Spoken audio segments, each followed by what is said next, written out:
At the end of the day, working with indices in Python becomes intuitive, and that's why the term index is used by professionals quite loosely. Still, in our previous video, we showed that the Pandas series index represents a very solid data structure. Sometimes this structure can be explicit, other times implicit.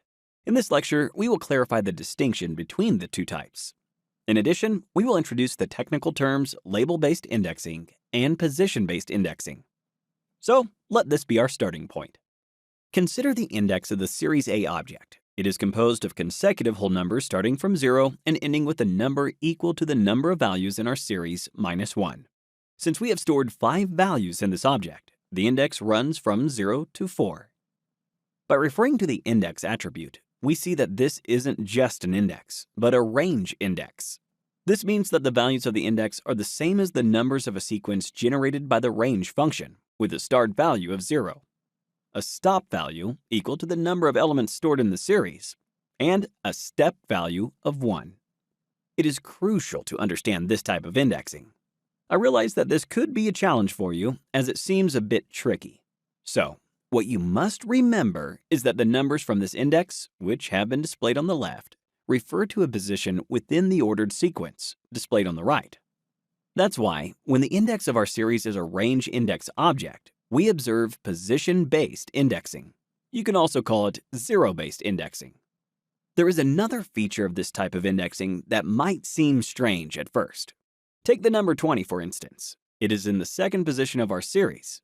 However, we also say that it has an index position of 1. By the same token, the number 40 is in the fourth position, but it has an index position of 3.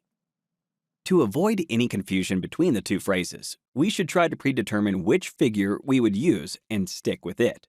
I guess that's why most professionals will refer to the index position of a value rather than to its actual position in the given sequence. To wrap up what we've said so far about zero-based indexing, we can also execute the type function to confirm that we are dealing with a range index object. Then, we can paste series A.index as an argument of the built-in list function to prove that the sequence of index values is composed of the integers 0, 1, 2, 3, and 4. All right, we can continue our work with another familiar object. I'm referring to the prices per category series. Let's execute the selected cell to obtain it. With or without the help of the type function, we can refer to its index attribute to see this is a standard index object, so to speak. An indication that the index values of our series are most probably non-numeric. Normally, we will opt for non-numeric indices if we want to use names that will logically correspond to the data values contained in our series.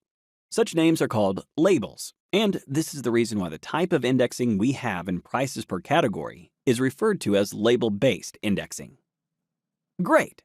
So, in terms of programming in Python, we can mainly distinguish two groups, label-based and position-based.